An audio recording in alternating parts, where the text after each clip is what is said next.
Artur Beterbiev is the new undisputed champion at 175 pounds. Edges out Dmitry Bivol in what many believe is a very controversial win for Artur Beterbiev. Early on in the fight, I had Bivol potentially getting knocked out, but I tell you one thing, man. Wow, whoever decided to put this is what I keep telling y'all. I always told y'all about boxing matches. You should always put some kind of money on the unthinkable. Beterbiev has gotten all these knockouts, 20 knockouts to date. And this is the only time he's ever went the distance. It's always the first time for everything. It boxing better, man. I think it's always good to cover all your bases and just put somebody on something that is probably, that people don't expect to happen. Put somebody on that anyway. And nobody expected Artur Beterbiev to go the distance with Dmitry Bivol. Everybody thought it was going to be a knockout. But believe me, there were some people that were smart enough to put money on a Beterbiev decision. But not many did that. The reason why is because everybody looks at Dmitry Bivol as this superior outboxer. He is. He can box, man. But nobody would have thought that Beterbiev could win by decision by outboxing Bivol. Funny thing is, in this fight though, I don't even think he really outboxed him, bro. I think it was more to it than that. I actually believe that Bivol boxed the hell out of Beterbiev in that fight. It's all about judge perception, and you can even argue the fact that Artur Beterbiev's religion could have played a part in this win as well. A lot of people are saying that, because he's Muslim and then he's fighting in front of Muslims. And, that could have swayed the judges a little bit. I have to go back and look at who the judges were, but it's 9 times out of 10 they were all Arab judges. So if that was the case, then you gotta throw that possibility in there as well. But as far as like the fight goes, early on, Dmitry Bivol was putting those hands on Beterbiev. For the first 3 rounds, I was just like, damn, what the hell is Beterbiev doing? A lot of times he starts off slow. Sometimes some fights you see him come right out the gate, but for the most part, Artur Beterbiev is not really this super fast starter. Okay, but Bivol was giving him some good shots, like good combinations. Then you started seeing kind of like Beterbiev. He started to pressure a little bit. He was in there kind of playing almost like he was playing with Bivol, bro. It almost seemed like he was playing with him in that ring.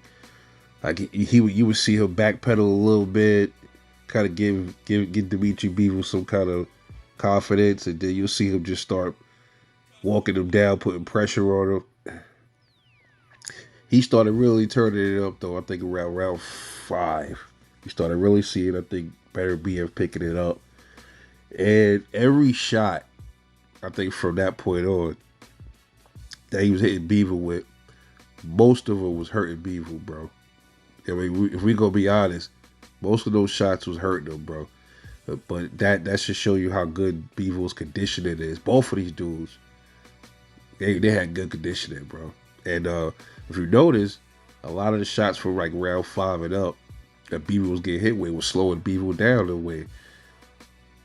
Bivol, as good as his conditioning was, he was getting tired from those shots. He was feeling those shots, dude. You see him kind of like his jab. He wasn't popping his jab out as much as he was in the first 3-4 rounds. His movements was a little slower. You started seeing Beterbiev tap his body a little bit, and he started feeling them shots, bro. And then you look at his eye. Look, I never seen Bivol eye like that. And after, I think it was round, Bivol still was, in spurts, exploding, throwing explosive shots at Beterbiev. Never seen Beterbiev hurt. May have seen Beterbiev kind of like throwing off balance with some of those shots. But for the most part, man, he never was hurt. He was right there walking through a lot of those shots. And But Beterbiev shots was hurting Bivol, bro. And I think it was around like 7, I think. It looked like Bivol was hurt bad. It looked like he was gonna get him out of there. But then you see Bivol rally back, and the fight started being even. Like I think around 7 or 8, it started kind of evening it out a little bit. And then here comes the championship rounds, and it looked like Beterbiev just started, like, he just upticked and he just started pouring it on him, bro. Just pounding him and just hitting him with lefts. And Bivol had some little good moments in between those exchanges as well, but Artur Beterbiev was getting off the better shots during like the end of the championship rounds, and those rounds really count when you rally into the end of the fight. And I think if the fight would have went on a little bit longer, I would say one more round. I think he was gonna stop Bivol, bro, because it looked like at some points towards like I think around 11, I think that Bivol looked like he was ready to go, bro. He couldn't take much more of them shots. As good as Bivol is, you saw them shots was hurting him, bro. And I was like, God damn, this dude must be strong. He must be strong, because a lot of them shots look like pity pat shots like that Beterbiev was throwing. But you see the shots Bivol was throwing, it was just, he was trying to put the kitchen sink into his shot, and it was not really doing anything much to Beterbiev at all. And then I had that fight. I gave Bivol. That was really a hard fight to determine, because the last fight, I called it mainly, like mostly, I gave it kind of like a draw, bro. I gave it a draw. I would say either, at first, I watched it twice. I gave it a draw, and then I also kind of gave it like a slight edge to Beterbiev, because the last couple of rounds those was Beterbiev rounds, dude. And yeah, people say there's a robbery, but it's not really a robbery, bro. A robbery would have been like a fight, kind of like Robson Conceição and Oshaki Foster, like something like that. That's a robbery, bro. But this fight wasn't one sided. It was like a lot of back and forth. It could have went either way, but I think Beterbiev did edge it. A draw would have been generous too, but I think Beterbiev did edge it by one round. So he is now the king of 175. This pretty much scratches any Canelo fight. Canelo said he wanted to fight him if he won. Notice he didn't say he wanted to fight the winner. I told y'all that.